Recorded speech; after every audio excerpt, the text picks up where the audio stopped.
Hello दोस्तों आज की इस वीडियो में हम लोग सीखेंगे बहुलक निकालना। बहुलक कैसे निकालते हैं। जैसे मेरे पास क्वेश्चन दिया गया है, इस प्रश्न दिया गया है कि निम्नलिखित आंकड़े 225 बिजली उपकरणों के प्रेक्षित जीवन काल घंटों में की सूचना देते हैं। ठीक, मतलब प्रेक्षित जीवन काल घंटों में सूचना देते हैं। मेरे पास क्या है ना, ये सारणी बनी हुई है। इसमें हमें क्या निकालना, उपकरणों का बहुलक जीवन काल ज्ञात करना है। तो बहुलक निकालना है। बहुलक को इंग्लिश में क्या बोलते हैं, मोड बोलते हैं, MODE, मोड। ठीक, तो हम लोग कैसे निकालेंगे, तो चलिए अपना हल करते हैं। तो हम लोग क्या लिखेंगे, पहले यहाँ पर लिख देते हैं हल, सोल्यूशन मतलब, है ना। ठीक, तो सबसे पहले तो बहुलक निकालने के लिए एक चीज़ ध्यान दीजिए कि क्या इंपॉर्टेंट होता है। बहुलक में हमें देखना होता है बारंबारता। पहले हम लोग देखेंगे जो बहुलक की सारणी होती है उसमें जो बारंबारता होती है, उनमें जो ये बहुलक वर्ग होते हैं और ये जो होते हैं बारंबारता, अलग अलग बहुलक वर्ग की अलग अलग बारंबारता होती है। तो इन बारंबारता में देखेंगे सबसे बड़ा बारंबारता क्या है, इनमें सबसे बड़ी संख्या क्या है। तो सबसे बड़ी इनमें क्या है, 10, 35, 52, 61, 38, 29 में सबसे बड़ी क्या है, 61 है। क्या है, 61 है ना। तो 61 जो होगा, 61 के सामने वाला जो जीवन काल मतलब 12 वो होगा, वर्ग होगा, वही बहुलक वर्ग होगा। तो मतलब 61 का जो है वो किस में है, तो 61 का जो बहुलक वर्ग होगा क्या होगा, यहाँ लिख लेते हैं बहुलक,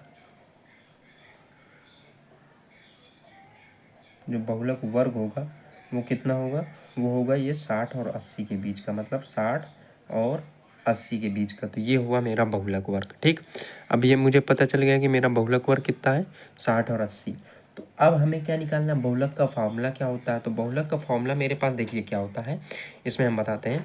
जैसे मेरे पास दिया गया ये, तो बहुलक बराबर होता क्या फॉर्मूला, इक्वल होता है L plus F1 minus F0 अपान क्या होता है 2F1 minus 2F0 minus F2, और फिर ब्रैकेट बंद हो जाता है, इनटू में H होता है। तो F1 F0 F2 क्या होता है ये बताएंगे। तो L क्या होता है, L कैसे निकालेंगे, जैसे L क्या बहुलक वर्ग होती है, तो बहुलक वर्ग की निम्न सीमा। तो इस बहुलक वर्ग की निम्न सीमा मतलब सबसे छोटी सी, मतलब जो पहली सीमा है निम्न 60। तो ये जो 60 है यही क्या है, L है। तो यहाँ से लिख देंगे जो L आया मेरे पास कितना आएगा, तो L कितना है, 60 है। ठीक, अब L 60 आ गया। अब क्या होता है H क्या होता है, वर्ग माप, मतलब बहुलक वर्ग है, इसकी माप कितनी, मतलब 80 में से 60 घटा देंगे। तो इधर लिख लेते हैं H बराबर क्या होता है, बड़ी संख्या 80 में से 60 घटाएंगे तो इन दोनों के बीच का, या तो साधारण शब्दों में इन दोनों के बीच का जो अंतर, तो 60 और 80 के बीच का कितना अंतर आएगा, वो 20 आएगा, है ना।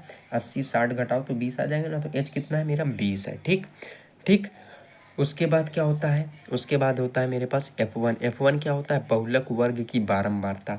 अभी बहुलक वर्ग ये था 60 और 80, तो इसकी बारंबारता कितनी, 61।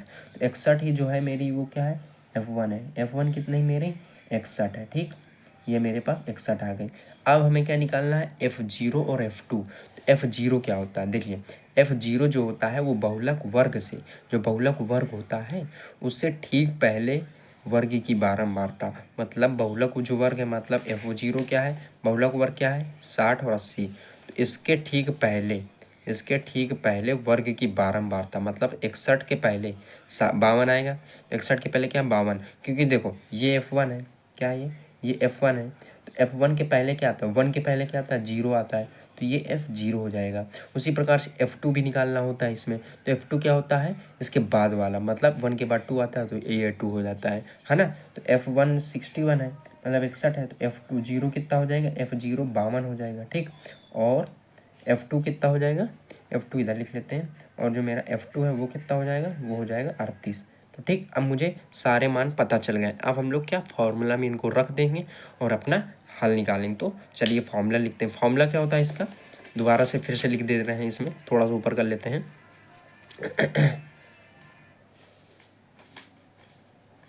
इसका जो फॉर्मूला होता है वो क्या होता है, इसका जो फॉर्मूला होता है, बहुलक बराबर होता है L प्लस ब्रैकेट में F1 माइनस F0 अपॉन में 2F1 minus F0 minus F2। ठीक, इंटू एच होता है। तो ये इसका फॉर्मूला होता है। अब हम लोग एल की जगह 60 रखेंगे, F1 की जगह 61 रखेंगे, F0 की जगह 52 रखेंगे, F1 की जगह क्या रखेंगे 61, फिर F2 की जगह क्या रखेंगे 38, F0 की जगह 52 और H की जगह क्या रख देंगे 20 रख देंगे। तो मान रख के हम लोग देखते हैं कि मेरा आंसर कितना आएगा। तो चलिए करते हैं। तो हम लोगों ने यहाँ हम लोग क्या करेंगे, यहाँ पर मान रखते हैं। तो अब एल की जगह क्या रखेंगे, एल की जगह 60 रख देंगे, ठीक, प्लस लगा देंगे। उसके बाद ब्रैकेट बनाएंगे। F1 कितना है मेरा, F1 है 61 है, तो 61 लिख लेंगे। माइनस का F0 कितना है 52, तो 52 का 52 लिख लेंगे, ठीक। उसके बाद क्या करेंगे, नीचे लिखेंगे, ये 2 लिखा है तो 2 और F1 इसके साथ गुणे में, मतलब 61 का गुणा है। अब यहाँ माइनस का 52 हो जाएगा, F0 52 और F2 कितना है 38, तो 38 लिख लेंगे, ठीक। उसके बाद हम लोग क्या करेंगे, उसके बाद हम लोग यहाँ से ब्रैकेट बंद कर देंगे और H कितना है 20 है, तो 20 लिख लेंगे, ठीक। सॉरी थोड़ा सा ऊपर कर देना, दिक्कत हो गई थी। तो ये इतना मैंने ये सब लिख लिया, मतलब F1 की जगह 61, F0 की जगह 52 और F2 की जगह 38 लिख लिया।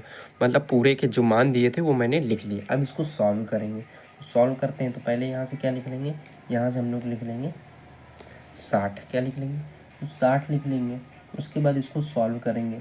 सॉल्व करने में 61 में 52 घटाएंगे तो कितना आ जाएगा, 11 से 2 जाएगा तो 9 बचेगा। तो मतलब मेरे पास जो आएगा ऊपर 9, नीचे कितना आ जाएगा, नीचे गुणा करेंगे तो 61 में 2 का पहले गुणा करेंगे। क्या करेंगे, 61 में 2 का गुणा, तो 61 में 2 गुणा करोगे तो 2 और 2 छंग 12 हो जाएगी, 122 आ गया यहाँ पर।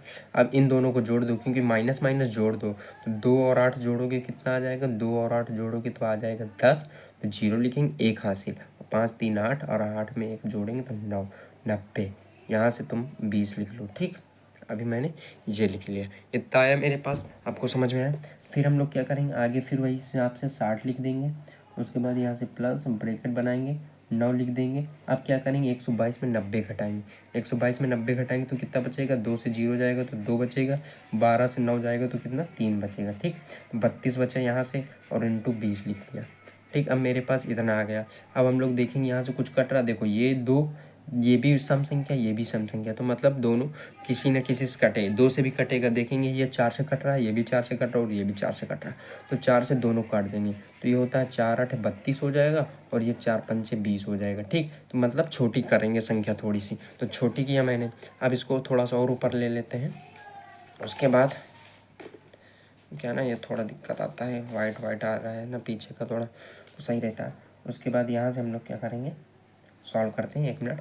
पहले ये 60 लिख लेंगे, ठीक, 60 लिख लिया। उसके बाद क्या किया, यहाँ से क्या मेरे पास बचा, 9 में 5 का गुणा कर देंगे, मतलब इसका इसमें गुणा करेंगे और इसके नीचे 1 मान लेते हैं और 8 का इसमें गुणा करेंगे, ठीक। समझ में आया, मतलब ऊपर को ऊपर गुणा करते हैं, भिन्न बन गया ना, 9/8 गुणे 5/1, तो 9 ऊपर को ऊपर वाले में, नीचे के नीचे वाले में, तो 9 को 5 में करेंगे तो आ जाएगा 45 और यहाँ पर कितना आ जाएगा 8 आ जाएगा, तो 8 रहेंगे।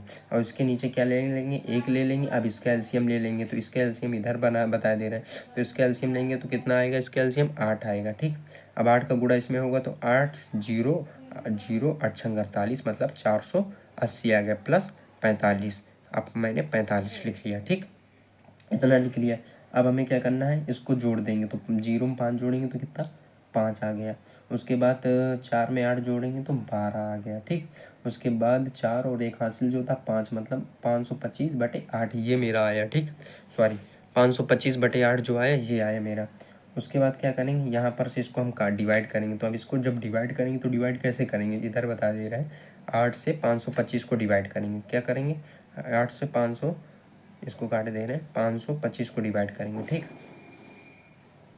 8 से हम लोग क्या 525 को डिवाइड करेंगे, कितनी बार हम, तो 8 का पाड़ा पड़ेंगे, 52 से ज़्यादा ना जाए, तो 8 सत्ते 56 होता है और 8 छंग 48, तो 6 7 ज़्यादा हो जाएगा, तो 6 बार में 8 छंग 48 हो जाएगा, ठीक।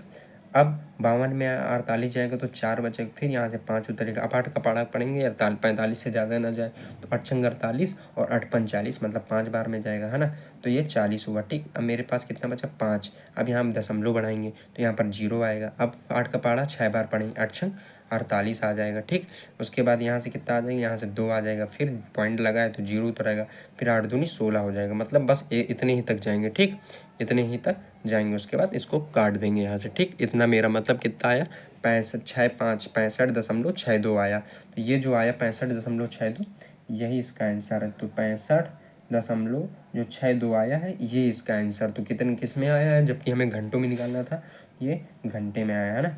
तो ये 65.62 यही इसका आंसर है। तो दोस्तों अभी देख लें, अभी एक और चीज़, जो 65.62 आया है, कितना 65.6 दिया। तो इसका जो मेन चीज़ होता है वो क्या होता है, देखो सबसे इम्पॉर्टेंट क्या होता है, जो बहुलक वर्ग की बारंबारता बहुलक वर्ग होता है, 60 और 80 जो आंसर आएगा ना, वो 60 और 80 के बीच का ही आएगा। मतलब 60 से 80 की, देखो 65.262 आया, तो 60 से बड़ा है ना और 80 से छोटा है, तो इन दोनों के बीच में ही आंसर आएगा। तो दोस्तों अगर वीडियो अच्छी लगी हो तो प्लीज़ एक लाइक ज़रूर कर देना, और चैनल में नए हो तो सब्सक्राइब कर देना। तब तक के लिए जय हिंद, जय भारत। मिलते हैं अगली वीडियो में। Thank you for watching.